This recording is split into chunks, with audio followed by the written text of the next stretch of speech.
Hi, welcome back to the Personality Hacker Podcast. My name is Joel Mark Witt. And I'm Antonia Dodge. If you heard our podcast from last week, you will know that we didn't really end on a cliffhanger, but we did end it with us in an open loop. We were getting ready to fly to see Antonia's parents, particularly her father, who's not feeling very well. He's 81. He's been having mini strokes. And we talked a little bit about Antonia's relationship with her family and some of the ways that relates to all of us and how we show up to the people in our lives, our friends and family and loved ones. And we gave some ideas on, how to relate to people maybe that you don't see eye to eye with in life. And it's a challenge when they're strangers and just casual people, but what if they're family and friends, people you truly love and care about, but you have gone different directions in your worldview and the decisions of your life? So we came back from a trip out to Oregon or Portland area. We were in Washington State and Oregon because it's near the border of both of those states here in the United States. And basically, Antonia, I'll just ask you, what was the experience like for you? I'll just open up with that question. So I think everybody was shocked at how well he was doing after he got out of what was effectively hospice. Like, he was in a place where he'd been given 6 months to live, possibly 1 or 2 months. Everybody in my family was like, well, if you're going to see him, come out now. Whatever paradigmatic differences we had were sort of unanimously put on hold to be able to visit him in what could be maybe one of the last visits I would ever have, with him. And then we got out there and, I just have to say in typical dad fashion, he was doing way better afterwards than anybody expected or anticipated after, the ordeal. He was talking about, my dad's an 81-year-old ESTP. He's lost the use of his legs, basically, at this point. And apparently he was wheeling up and down the corridors of the hospice in his, right afterwards, even though he was very frail. He'd lost all this weight. He was way more diminished than he ever had been, but he was still going as fast as his arms would take him up and down the hallways. So that's very much my dad. Oh, and Piper found a new toy tool that he's using now. That's right. He's got this grabber thing to reach stuff. Yeah, a reacher. I don't even know what they're called, but it's like a long stick with a little grabber at the end, and he uses the handle to squeeze. He squeezes the handle and it grabs things, and he has as many of them as he possibly can all over the house to grab things. And he gave one to Piper, and we had to haul it all the way back to Pennsylvania. So anyway, so he was doing quite well, and everybody was totally shocked and surprised. But my brother and I were discussing this, here I've dropped everything, flown out, been ready to say my final tearful goodbyes. And when my brother and I were talking about it, we're like, when a person is inevitably going to exit based on strokes, you never know which one is going to be the thing that takes you out, right? Yeah. And that's basically what has been communicated to him. Is that and to be fair, his memory wasn't what it was. He definitely is not nearly as cogent as I remember. He's trying. He's doing his best. He's always tried to keep his mind sharp. But he definitely is forgetting things like crazy. And, we don't know. It's like it could easily be that one of the reasons why he was doing so much better is because he got home and he was surrounded by all of his family, which he's not used to being. Mm-hmm. So it could have been a temporary upstate because of that. So there was no answers about his health or when he's going to say his final adieus. But it was nice to be there and have a neutral ground to be on, just be able to have conversations and talk, not about deep things. They won't enter those territories. That's fine. But it was just nice to be able to be around him. We visited every day. All 5 days that we were there, we visited at least for, 20, 30 minutes and sometimes for an entire morning. And that was nice. It was kind of like old times. Which was surprising because the last time you went out that we talked about on the podcast, Making Peace with Your Parents, episode 1 and 2 from like years ago, it didn't go well when you went out. He was doing poorly. And you can, if you're a new listener or haven't heard those episodes, Antonia details that story. Effectively, he threatened to call the police on you when you showed up to try to visit him. So the story of that is in those episodes. But I will say from a typology standpoint, from a personality type standpoint, your father's an ESTP in the Myers-Briggs system. That means his driver or dominant cognitive function is extroverted sensing. And I can only imagine for somebody that's wired this way cognitively, this has got to be very frustrating to lose ability in your physical body, like to not be able to walk now. And a lot of my conversation with him, he's very low energy. He did a lot of, napping in between conversations. You're visiting him. He would doze and take some breaks, but we would talk. And my conversations with him were almost exclusively extroverted sensing or sensation conversations. He was showing me the wheelchair that sat next to his bed and how good he was at being able to get into it and using his arms to move around the room and get to the bathroom, and how he didn't need help. And he had these grabbers, and he was showing me how he could, move the wheelchair around the room using the grabber, and all these SE, extroverted sensing, sensation things. This is what was top of mind for him. Like how you could see him almost planning how he's going to be able to deal with life in this way now going forward without the use of his legs. And it's just so interesting to see he didn't respond frustratingly. He just started to adapt and make do and learn new skills to be able to operate this new life that he's been presented with. Yeah, he's really present. And he's actually surprisingly good at making peace with his situation. I think he always has been when it comes to those kinds of things. Acceptance. He's got a lot of good acceptance. He really does. And I was afraid of that. I mean, I was afraid for him that he had finally officially lost use of his legs. And he's doing surprisingly well on that front. I also think that there's a lot here with the dynamics with my mom. And their relationship and sort of, a lot of legacy around that. So, him keeping it to those kinds of topics makes sense too, to make sure that she is honored and nothing too deep was talked about, nothing that would distress her emotionally.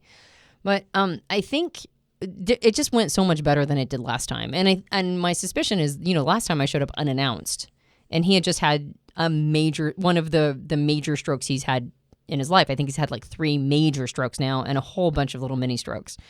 And so that was one of the, major strokes, probably the biggest. And they acknowledged that he was not himself after that. And that makes sense. But this time everybody was on board. I was like, hey, I'm not going to come out if you don't want me to, but I would really love to be there, especially if this is at the end of Dad's life. And it was all unanimous that I could come out and visit. So the context was a little different. I was also very much not attached to anything. I was like, whatever happens, I'm down. And it was very, very clear about that. I'm going to be here. If I can show up one day, that's great. If I can show up every day, that's great. You let me know. And it ended up being that they were open to me visiting every day. So yeah, it turned out much better than expected. Now, this part of the country is a part of the country that's deeply anchored inside of you, Antonia. You grew up here. There's a lot of memories. You have a lot of life that you've lived in the Portland, Oregon area of the world. And so when you go back, a lot of old memories and emotions are probably anchored there that get triggered. But I did notice that the entire experience of being there on the ground day to day, from my observation as your partner with you every day, you did really well. Like, it wasn't very traumatic. You were pretty centered and zen about most of the experience. I would say, though, that now since we've been back, in the few days we've been back, you're struggling a little bit more emotionally. I think it's a latent emotional experience. And it would make sense because it's not so much of the extroverted feeling or harmony process that you're engaged with. I mean, you're there on the ground with your family. And so that cognitive function is your tertiary or 10-year-old, and your ENTP personality is vibing with everyone. There's no discord happening. And so you feel good. But that other part of your emotions, that introverted part of your emotions, the introverted feeling, which is not in your cognition necessarily in the strengths at all, like it's way down in your shadow functions of your cognition, that authenticity is what happens later. Like, it gets time bound, and then you have to process it personally, internally. And I would say that you've had a lot of struggle. Not a lot. You've had some struggle since you've been back processing some of those deeper emotions that are surfacing now. I think too there was a level of vigilance that I had the entire week that I was there. Like I had a lot of I was just really, really aware and vigilant. And so when I got home, I could relax a little bit. Yeah. And so that was a piece of it. Yeah, it's tough to process that kind of thing. And I think in particular, I recently made a statement that I can make decisions with my extroverted intuition and my introverted thinking, my top two functions. But my extroverted feeling and my introverted sensing, they're still going to feel the hit. So my extroverted intuition and introverted thinking were the functions that encouraged me to branch out and see a broader perspective than the one I was raised with, to seek truths that were outside of what had just been given to me, to stop outsourcing that piece, and to allow myself to be an explorer of thought, an explorer of different ways of looking at reality, and to sharpen and hone all of that. Like that ended up becoming the thing that I was going to put more importance on, to weigh my values on that. And as an ENTP, it was probably easier for me to make that decision than it might be for maybe other types. Yeah. But it doesn't mean that my extroverted feeling 10-year-old tertiary or my introverted sensing 3-year-old or inferior function, it doesn't mean that they get off scot-free. I don't ignore them or neglect them. And so the implications of what that did to the relationships in my life are still something that these child functions, these far less sophisticated functions, have to contend with. They have to contend with the severing of the relationships. When I was there, I was trying to be vigilant and I was trying to hold the space for my family. I wanted to be the person who made sure that everybody was, that they were having the experience they needed to have in order to be as comfortable with my presence as possible. And so I just took that on. And while I was there, my extroverted feeling, like, it helped me do that, right? It helped me be of service to the relationships in my life. Or the relationships that used to be in my life. When I got home, and I, like you basically mentioned, I was no longer under any obligation to do that. I didn't have like a sense of duty keeping me going. Now I'm just processing the lack of the relationship that once was. So when I say something like, it's kind of like old times, what I'm saying is that just being in a room, sitting with them, and being able to talk about incidentals was like old times. That said, the relationship isn't like old times. In fact, the relationship is incredibly disrupted. And so when I get back home, I have to contend with that. I have to contend with the reminder that there's not the relationship there that used to be. And my introverted sensing, I live very far away from that. And that's all home, right? That's all, that's my past. That's my home. That's all part of what has created or helped me become the person that I am. It's all my precedents. It's my past. And I don't have that. I have just echoes of it. Like I get tastes of it when I go back, but I don't have as much excuse to go back. Like if I lived on the eastern seaboard of the United States and was still tight with my family like I was when I was younger, I probably would be visiting on a regular basis. I'd probably be flying out at least once a year, if not twice a year, to go see them. But I don't have that excuse. And so I see, my homeland maybe once every few years at this point. And every time I go back and feel it, I go, oh yeah, like this is home. I forget how much that's home. And so then my introverted sensing sort of grieves. It grieves the loss of home. It grieves the loss of the things that were so important to me and are still important to me. Just like my extroverted feeling grieves the loss of the relationships that I once had. So I made the decision to honor my strengths, but there's still cost. And it's almost like the kids have to pick up the pieces to some extent. And that can be tough, right? There's a lot of, I think the best word is just grief. There's just grief process that has to be processed through all of it. Yeah. Well, it sounds, probably to somebody listening, it sounds to me, there's a reconciliation process internally that happens. And I couched it in a mental process that's not in your cognitive function stack, which is my process of introverted feeling. I mean, we all have access to all 8 of these functions in our brains, our cognition, but we pull upon 4 of them typically, like in a pretty significant way throughout our lives. You're not pulling on an introverted feeling or authenticity function in most cases, but my guess is that you probably access through your 3-year-old or inferior process of introverted sensing all the markers of your history and what made you who you are. And that introverted process probably gives you access to other introverted spaces you have.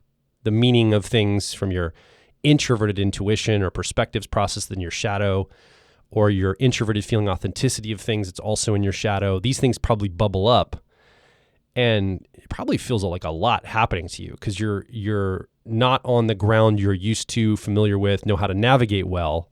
So you get back home now, you have more introverted time. You're not on, quote unquote, on, having to make sure you manage people's relationships and be, in a good harmonious balance between everything.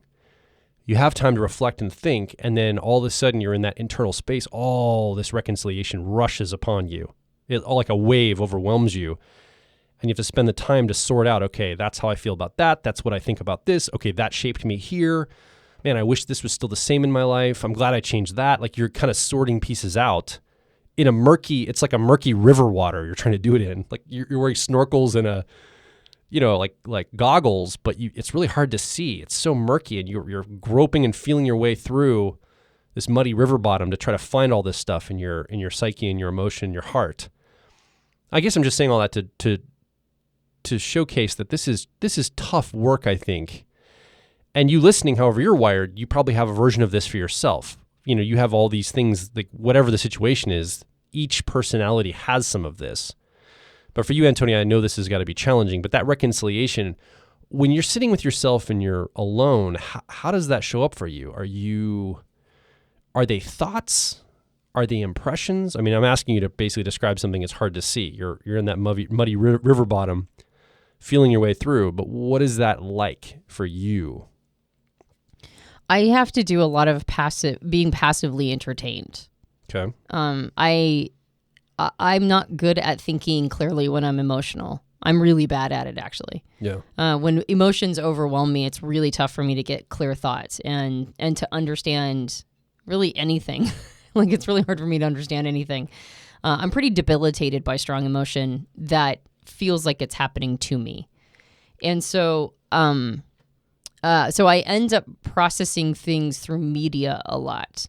Like I use, and I think I mentioned this last time on the second episode of this series from a few years ago, that if I can't access an emotion, I will seek media that is a pathway to that emotion. Like I'll use the time-bound, like the beautiful time-bound gift of art. And art can be in anything. It can be in music. It can be in TV shows or movies or expression or books, right? And I'll look for things that have significance, like media that has significance and is an emotional ride. And I'll oftentimes process my emotions vicariously through that art. Because I'm not really good at sitting with myself and feeling things out. When I do that, I just get really confused. And just sad. Like introverted feeling to me is almost synonymous with the word sad because that's what I had to end up doing, like whenever it happens to me. But I have found, not that I would ever claim any level of sophistication with introverted feeling or authenticity, ever. Like it's always, it's my seventh function. It's just never going to be my best friend. But I would say that some of the things I've noticed through this process is the need to have identity very separated from other people, the need to know myself and know what means something to me and is important to me, and not just makes sense, not is just no, this is it doesn't make sense. This is what's logical. This is what makes sense to me, so I'm going to go this path. But more like this is something that represents who I am, and I'm rested into that. I'm okay with that. So one of the ways that this would show up is just little snippets of conversation with basically all my family members indicated that their impression of who I am is very different than my impression of who I am. Like their stories about why I've done things, their narratives around my characteristics, what they think that I'm insecure about. Right, like the things, like it shows that whatever their impression or encapsulation of who I am happened at a very different time. Or, I mean, maybe it was never accurate, or maybe it was only accurate at a certain time period in my life and it just got crystallized. And I've moved so beyond that, I don't even recognize those stories about myself anymore or the narratives that they have. And it's hard, I can see why introverted feeling gives space for people to misunderstand them because nobody is ever going to completely understand you. They're always going to have their interpretation of, everything in their life, and that includes other people. So I recognize why introverted feeling doesn't get as salty about misunderstandings. I can see why it gets salty about invalidation more. Like thinking that the way that I'm showing up in life or the feelings that I'm having or what's going on for me is, like that being invalidated by others, that one's pretty tough.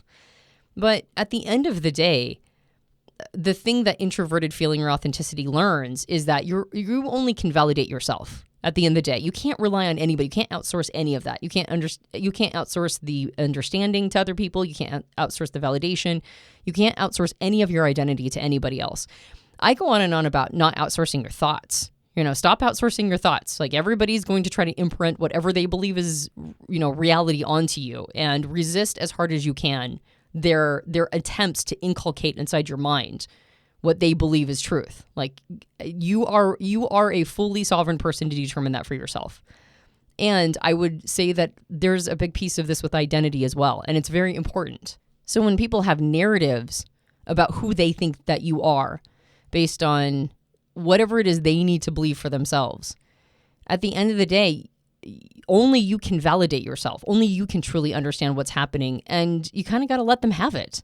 And it's hard when there are people who are close to you. And I think we've talked about this before, like letting people believe the stories about you that they want to believe, knowing that that's a lot about what's going on for them and not for you. One of the worst things you can do is try to convince them otherwise, because then it just looks like you're being defensive. It looks like your ego is all flared up because they see something you don't want to see. Yeah. And so, it's like it validates their perspective of you or perception of you when you try to fight against it. So one of the best things you can do is just allow them to have it. Like just truly give it to them. And again, that's tough when it's people that you love and you want them to think well of you. You want them to understand your intent. You want them to understand where you're coming from and to be curious about what's really honestly going on for you. Like we all want that from the people that we love. And sometimes they're just not capable of it. And that's just not where they're at right now. And so letting them have that is, I think, a practice of maybe even radical sovereignty. Like you let them have the sovereignty to believe whatever they want to believe about you as a person. And letting go of that allows you to also rest into radical sovereignty. And I get to do the same. And I get to be who I am. And it's okay that other people misunderstand it. Even apply negative intent. Like the projection of insecurity and bad intent that I get from my family is kind of, it's almost amusing. Like I'll just say something really innocent. Actually, there was a moment when you said something and I can't remember which family member answered you honestly, and I asked almost the exact same question, and then there was all this like suspicion about why I was asking, and I was like, really? You're gonna project ill intent onto me for asking the exact same question another person did? And then I went, well, of course, because they're suspicious of me right now. And so part of the suspicion is the suspicion of my intent. So there's not really anything I can do to convince them that I have good intent, because that's not a piece of information that they can compute right now. So I've just got to let them think that I have bad intent. I have to let them be suspicious of me and think that I'm not a good person and that I might harm them actively if given the opportunity, and that we need to keep things on like a real shallow level. I just need to let them believe that about me. And the only thing that I can do to communicate the opposite is to just show up as I am. And there are moments, you could tell that there were moments of confusion. Their story of me and how I was showing up was very different. And so that created a little bit of dissonance. Now, it's not me there to prove that to them. I'm not creating that dissonance on purpose so that they'll change their minds. I just know that if I were to ever want them to see me as I am, that is the only methodology. But they get to have whatever they want. And I feel a sense of freedom because if I can feel that way about my family, right? Like the people who I am, biologically the most bonded to from birth. If I can feel that way about them, I can certainly feel that way about anybody else. Just give people their impressions of you. Give people their ability to be sovereign in their narratives of who and what you are. I think most people don't have to deal with parents or a really close family with this much of severity in their misunderstanding and their severing. I think it does happen.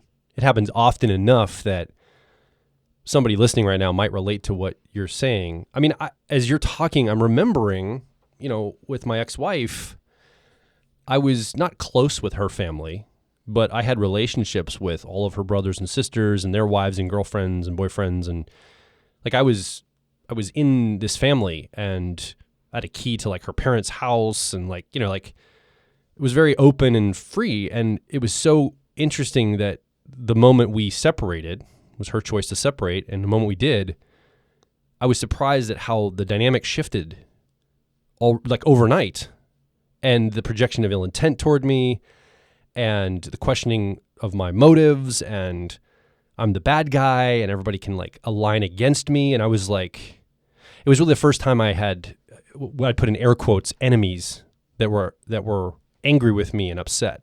And I was, I'm an ENFP in the Myers-Briggs system. A lot of people like me. I usually don't have a lot of enemies, or if I do, we just kind of go our separate ways. But it's a family situation, and my kids are with my ex-wife and the whole dynamic, so I have to be engaged sort of with these people.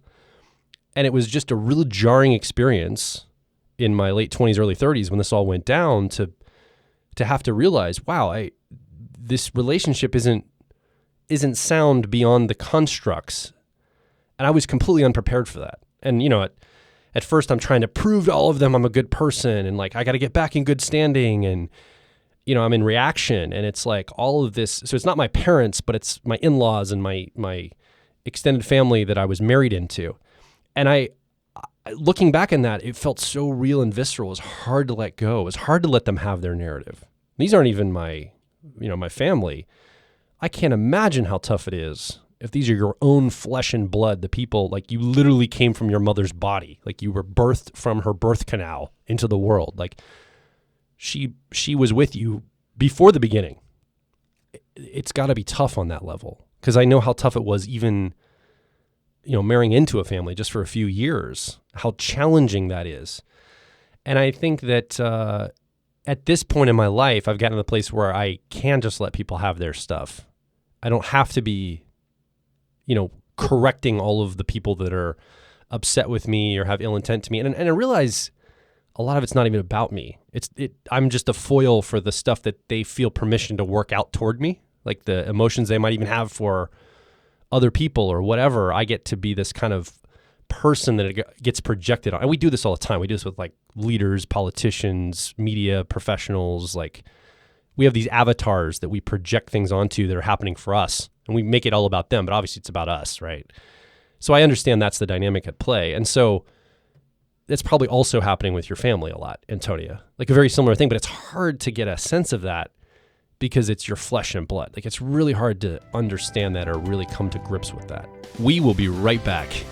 If you're focused on personal growth, I think you'll resonate with our core content over at personalityhacker.com. We want to see you understand how your mind is wired so you can generate motivation, improve social skills, find career opportunities, and master excellent decision making. But a quick warning, we are advice and action focused in all of our articles, podcasts, and videos. This means that we attract people who like to be challenged to become excellent, to take action, to put in the work to optimize themselves, not simply just gather more information.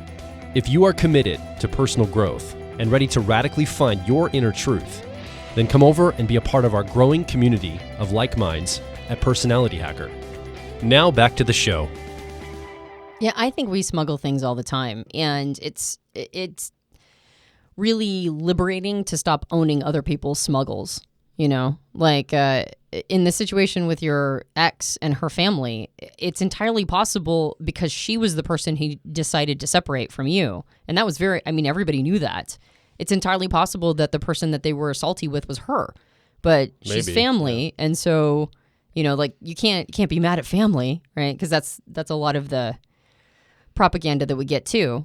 And so then now you become the fall guy. I think we create scapegoats and fall guys all the time.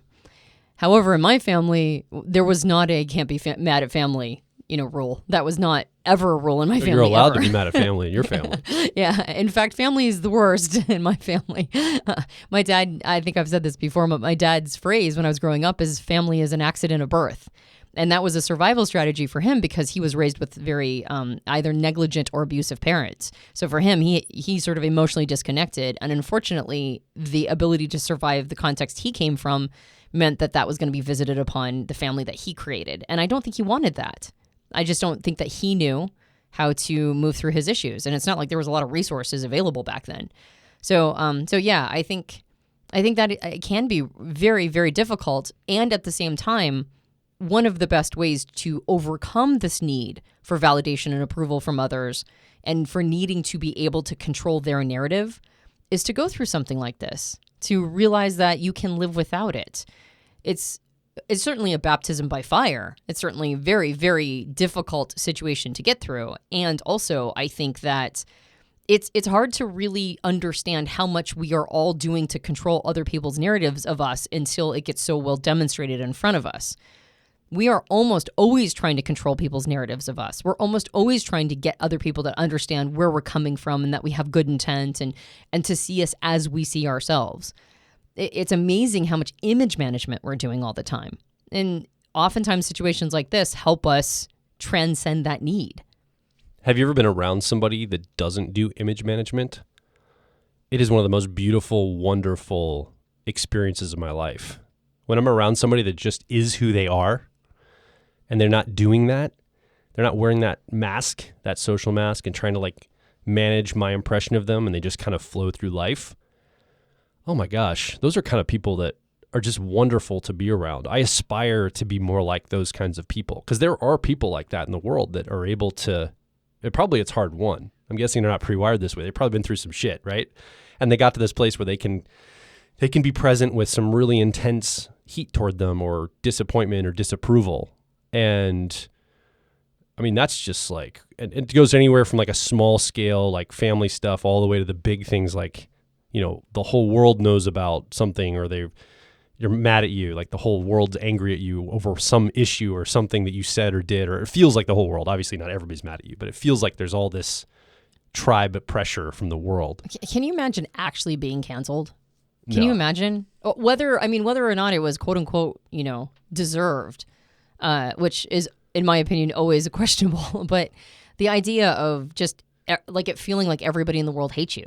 And having to go through the ego transformation of getting to the other side of that. I imagine not everybody does. I imagine it might ruin the rest of somebody's life. But what an amazing opportunity. Not that I would ever want to be canceled or not that I think it's okay to cancel people. But let's say you're on the receiving end of such an atrocious act of canceling. You get to the other side of it. I mean, if you can actually transcend that experience, I mean, you're like... the spiritual muscles on you would be ridiculous. By the way, a side note, I just watched a clip by Joe Rogan with Quentin Tarantino today, earlier, before we recorded. I was just goofing around watching stuff, and Joe Rogan was asking him, he's like, you couldn't make movies you made in the 90s or 2000s today. He was even talking about the movie Superbad. Joe Rogan was like, Superbad couldn't be made today. You'd be canceled for making a movie like that. And he's like, they wouldn't let you. And Quentin Tarantino goes, who's they? Who are you even talking about? Like, I'm going to be brave and make the movies I want to make. Screw them. I'm not going to let that stop me. It was just really, it was top of mind. I don't know why my intuition jumped there, but I think he's got kind of the right attitude and I know Quentin Tarantino is a kind of person that just lets people have whatever they want narrative wise toward him. He doesn't care. He's like, I'm going to make my movies. I'm here to promote my movie.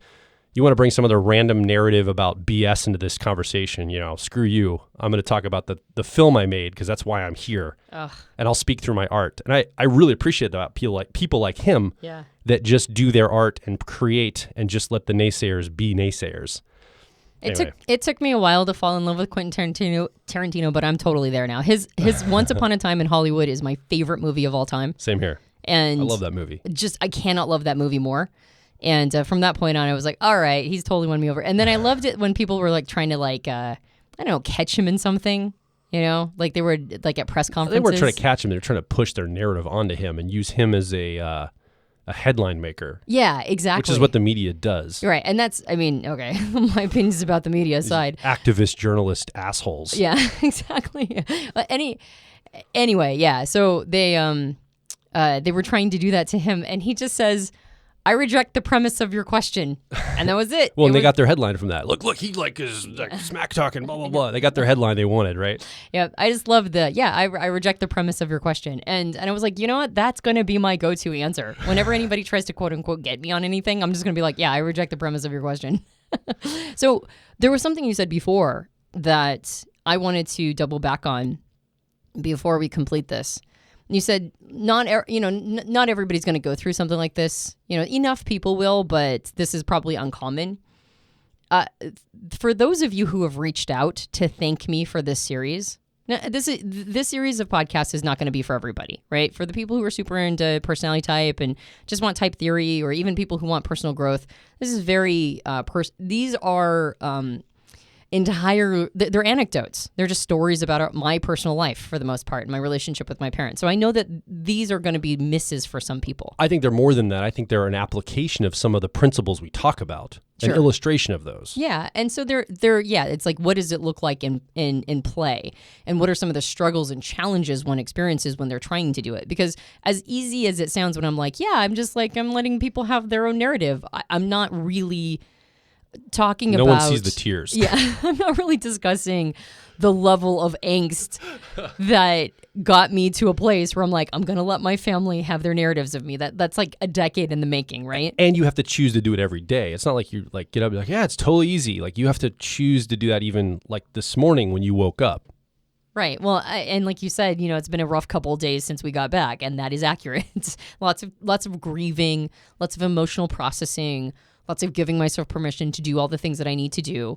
Lots of ego reevaluation.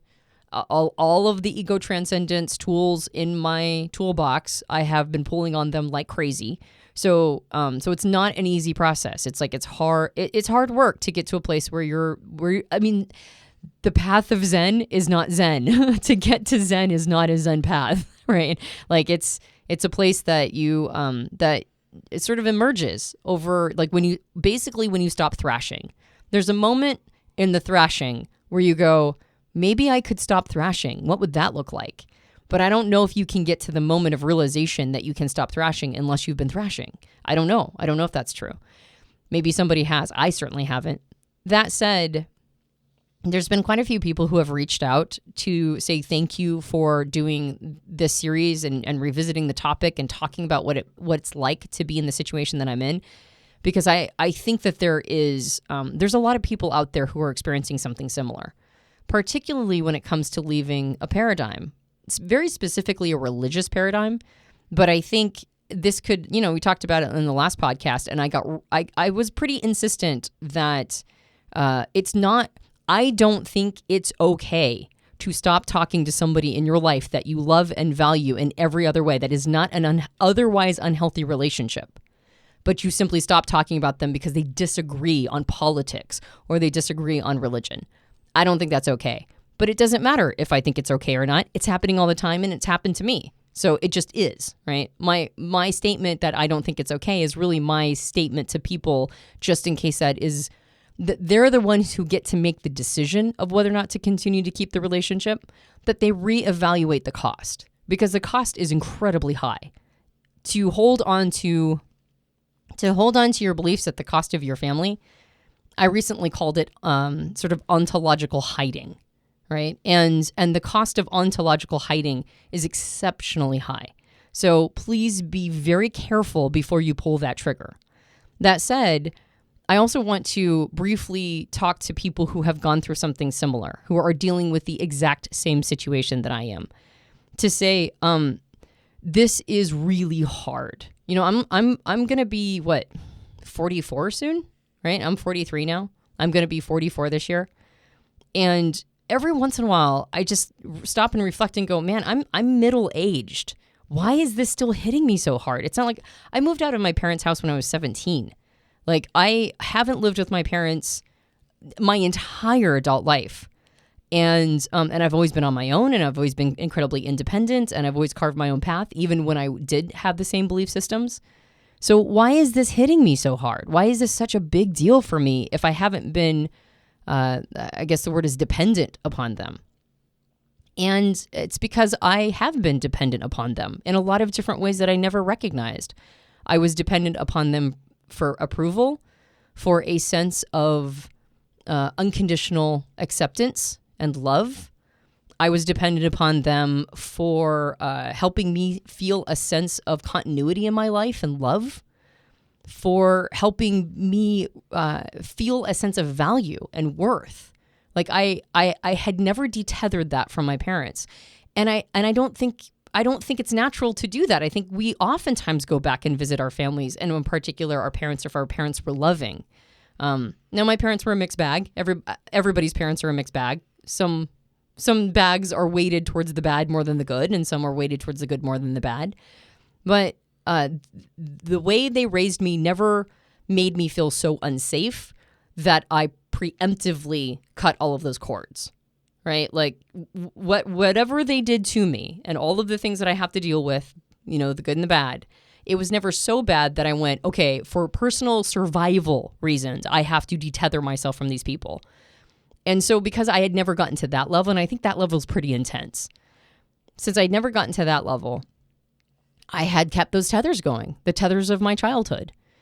And having to reevaluate all of those things that you rely on your parents and family to give to you, to be in a situation where you now have to look at each one of these cords and then take it back and do it for yourself.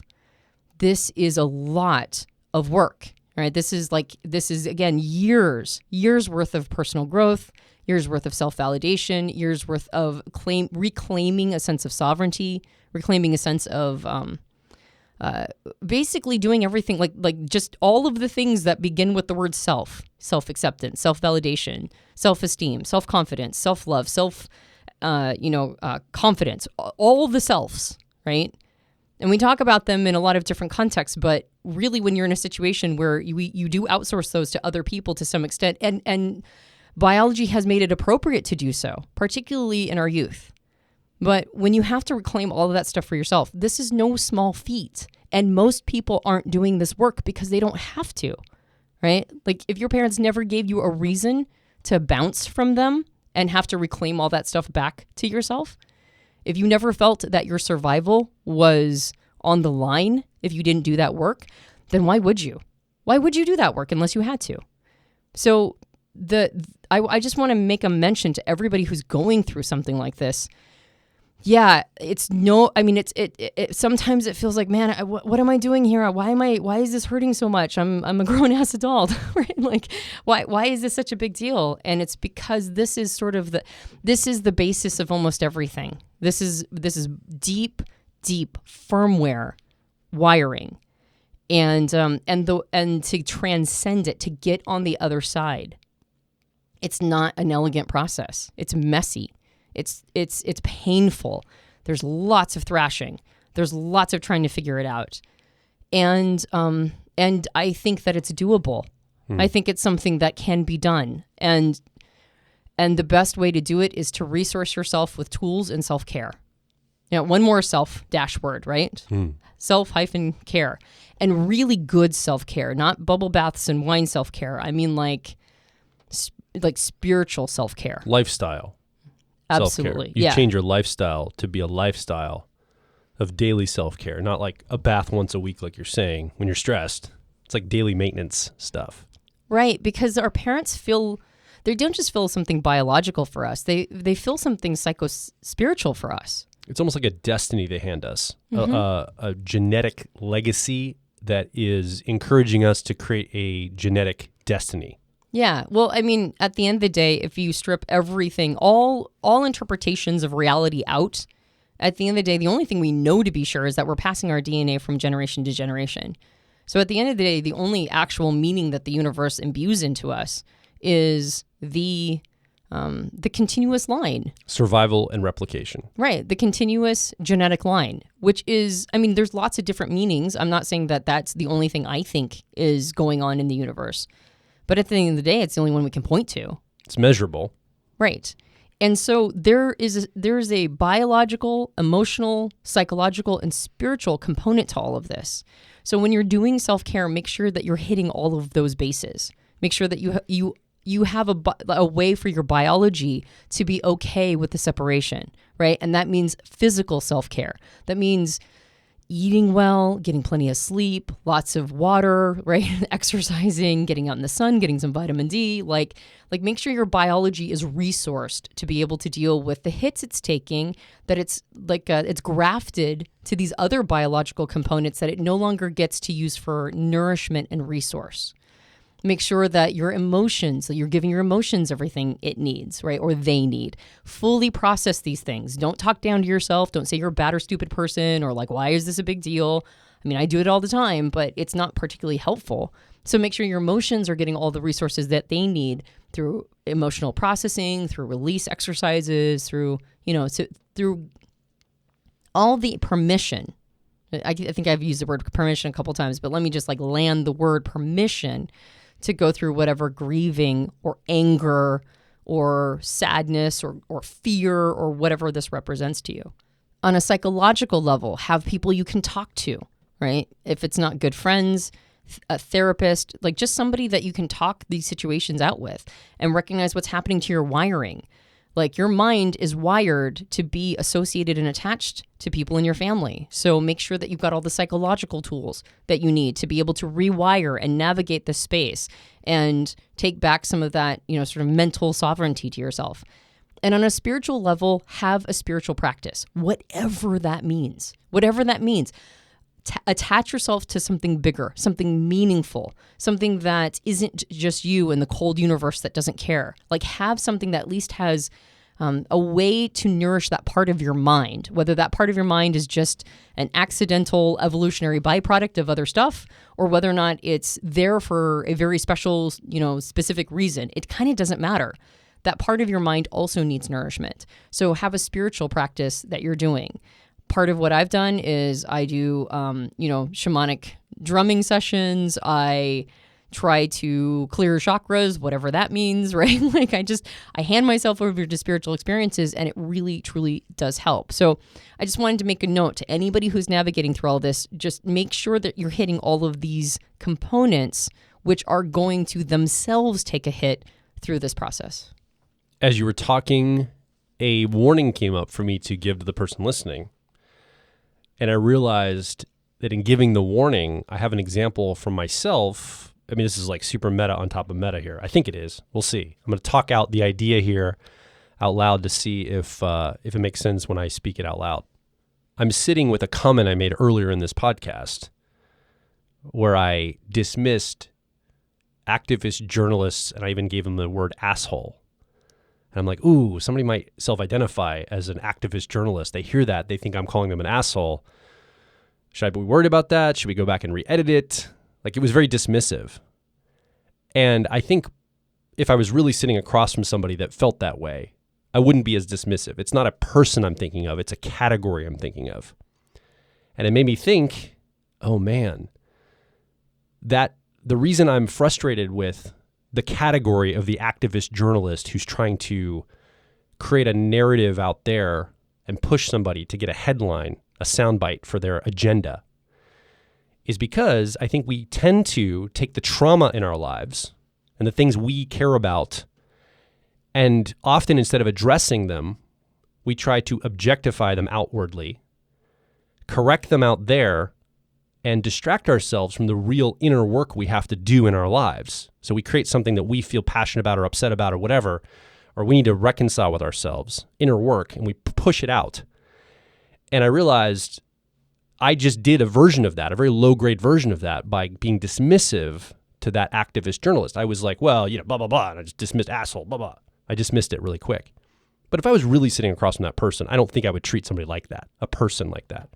But in the abstract, it's like a challenge of cancel culture and all this that I see out there that I probably have inner work to do in my life around, how do I feel about it? And I'm dismissive and projecting, accusing them of projecting, I'm seeing this kind of like a double thing that's happening, because in the energy of what they're doing, I'm picking up the same energy. I'm probably identifying myself and pointing it out there because I don't like it about myself. It's super nuanced.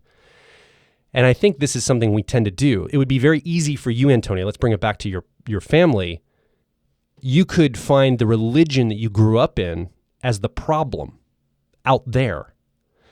Ignore the inner work you can do here in the situation, project everything onto that religion, and then spend the rest of your life or maybe the next 10 years trying to topple this religion or, dismantle this religion or whatever, because that's the problem. That's what created all this problem in your family. You're going to waste 10 years. Your dad will pass away in that time period. You'll be on this crusade. You'll write books and articles. And, this is like some people do this, right? They go and the whole crusade is to destroy this thing out here that caused all the problems in their family. And it distracts them from the work they could do right now with their family, metaphorically or literally. And I think you chose not to get angry at the religion or the structures that forced upon, all these thinking upon you guys. You said, I can't fight that. I'm going to just accept what is. I'm going to deal with it with radical sovereignty, and I'm going to deal with it with the people and players that are personal to me that actually are the thing I'm trying to solve. I'm not going to try to shadow solve it by objectifying it outwardly of myself. As I was thinking about my comment earlier and a little bit of insecurity I have for saying that, because I'm like, somebody's going to be mad about that. They're going to think I'm judging them if they feel that way. What should I do about it? I was like, well, why did I even say that? What was my reason for it? And I'm like, maybe I'm pushing something out that I need to do some inner work around. And it made me think about, I think we do this all the time as humans. We project outward when it's something internal we have to do. And so I think it was wise of you, Antonia, not to spend 10 or 20 years trying to dismantle this religious structure that put this upon you, but instead spend time being available, being present. When you can't have the relationship with your family you want, you didn't just mope about it or try to fix something out there. You went, okay, what can I have control over? What can I work on? My internal space, my emotions, myself. That's what I have control and influence over. So I'm going to focus there. And to me, that is way more valuable than raging against the machine externally. Right. Yeah. Well, first of all, thank you for calling that out and owning it. I think everybody, what's our rule? Whenever we get pissed off at something, we always say you get a minute to be human. Yeah. So I appreciate you using that actually as an example of how that looks, because I agree. I think that was a good example of it. And I appreciate you being willing to workshop how you owned that on the mic, and also I think one of the values, like I've been slowly understanding my values over time. It really takes me a long time to figure out a true value of mine, because I'm pretty flexible when it comes to a lot of things. And I see so many different, I see so many different, it depends on the context. And I see so many different variables in value structures. But I think one of the values that is just really subjective to me, I don't think it's necessarily the ultimate value, but it's mine. It's one of mine, is ownership, owning your behavior, basically what you just did.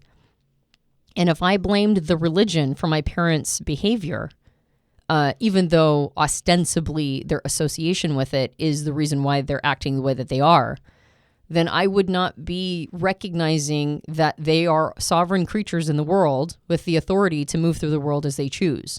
Now, it's complex. There's lots of different reasons why they chose this religion, why they've decided to keep going the path that they have. And it is in no small part really sort of folded in and wrapped into having been on the receiving end of this religion's teachings for so long. But they handed themselves over to it a long time ago. It's like every decision we make, we made that decision a long time ago, right? And they made this decision a long time ago.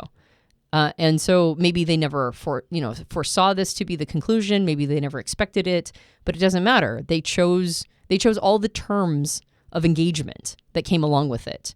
And they're still choosing it. And so I'm not going to fault them for that. I understand why they're doing it, but I also understand that it's, the religion is just a platform. It's just something that exists. It didn't make them do anything. They're free moral agents that chose this. That's right. And you have to let them have that. That's right. And so I can rage against anything I want to and rail against it. And it's like, well, first of all, I have a pretty flexible concept of what truth is to begin with. So, it's like it's hard for me to throw rotten eggs at anything that is paradigmatic.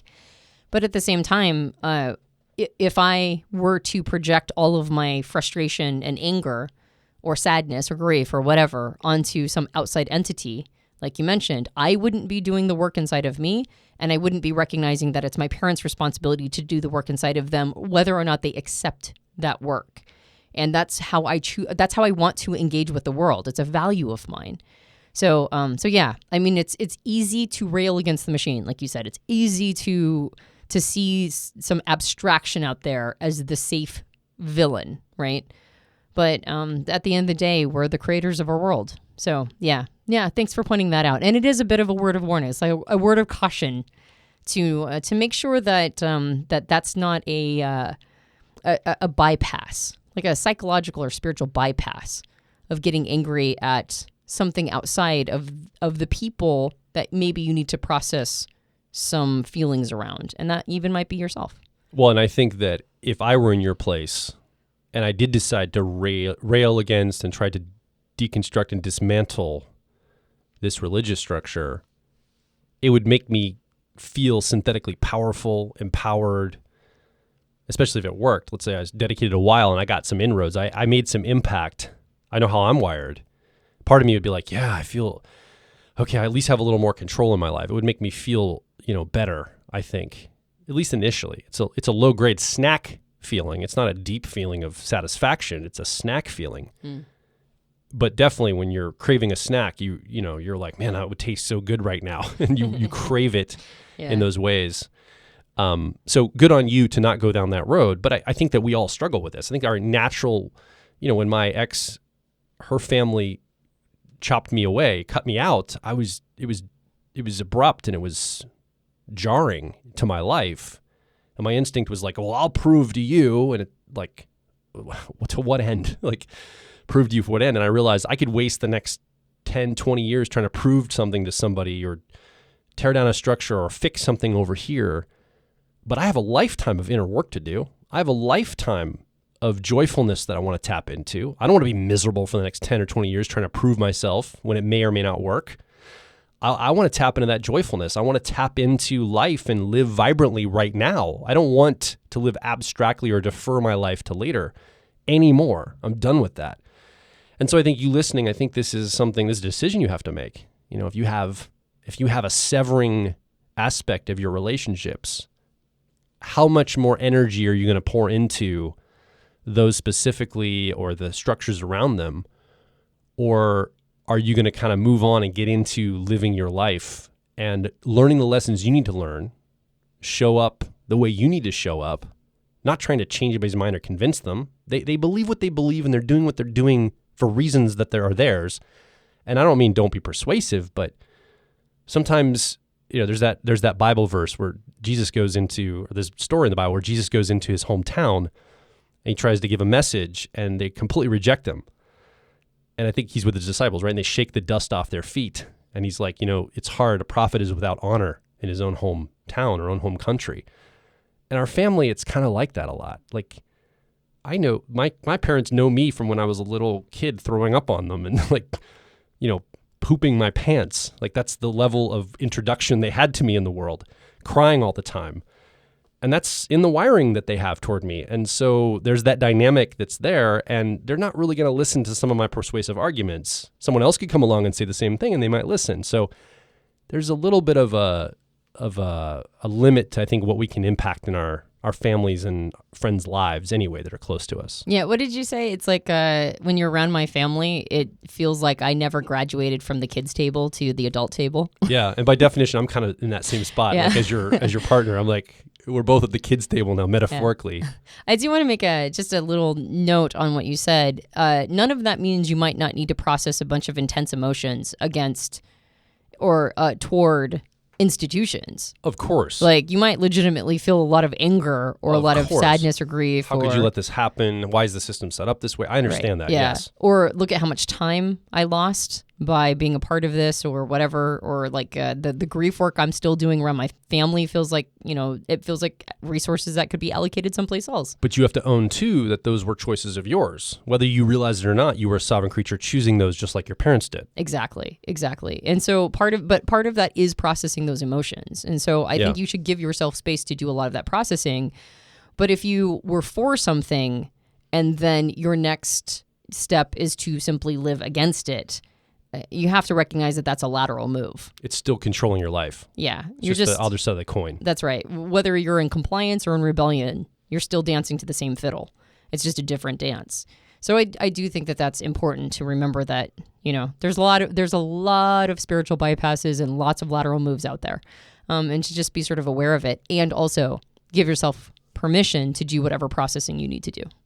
Thank you, Antonia, for showing up and sharing some of this stuff that's personal for you.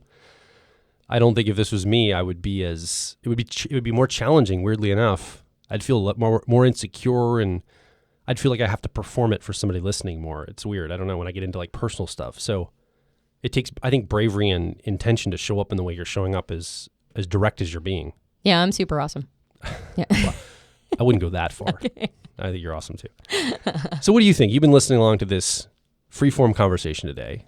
We are following up from last week's show. So this didn't go directly into typology and stuff. We did highlight some of it, and we talked a little about family dynamics, our upbringings, historical things. We reflected on how we see these things playing out in our lives. We want to hear from you, though.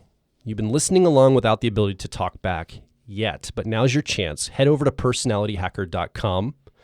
Directly below this episode, we'd love to hear from you. A comment, a question. I love to hear stories. I think stories are really important because it shows something that happened or the way you're thinking about something. It's taking all the elements and connecting them to something that's real and tangible in your life. So a story of maybe your experience here would be really helpful, I think, for other people in the community that listen to this show, that can see other people's experiences and go, okay, yeah, I can do this too. It might be really encouraging for someone to hear, maybe you've been through the fire and you've healed and you've made restoration and reconciliation, at least with yourself, maybe with others. And that could be an inspiring story.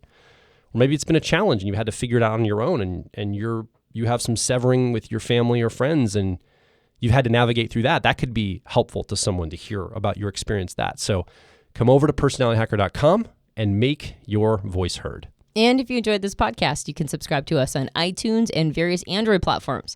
If you leave a rating and review for us on iTunes, that helps us out a lot, and I read them. I read every single one, so please do so. We have a book. It's called Personality Hacker. You can get it at all major book retailers, and if you leave us a rating and review on Amazon or on Goodreads, that also helps us out a lot. And of course, we have a suite of programs that are personal growth oriented through the lens of personality type. So if that sounds interesting to you, you want to invest in yourself, head over to personalityhacker.com and under the product catalog, see if there's a program that's right for you. In the coming months, we are going to be pushing into the body-mind space because we know that we talk a lot about cerebral things, personality types and stuff, but there is this soma, this body we carry with us that's very important to our personal growth and our personality types. And so be watching for more body-mind, tangible, practical, exercise-based programs we're going to be releasing very soon. And those are going to be coming out more and more. That's one of the directions we really want to head, is to try to tap into some more of this physicality and daily practices. So watch for those coming. My name is Joel Mark Witt. And I'm Antonia Dodge. And we will talk with you on the next Personality Hacker podcast.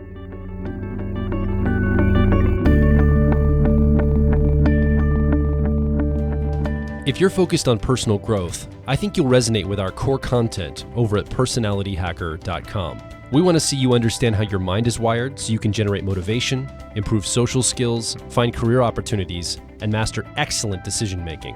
But a quick warning, we are advice and action focused in all of our articles, podcasts, and videos. This means that we attract people who like to be challenged to become excellent, to take action, to put in the work to optimize themselves, not simply just gather more information. If you are committed to personal growth and ready to radically find your inner truth, then come over and be a part of our growing community of like minds at Personality Hacker.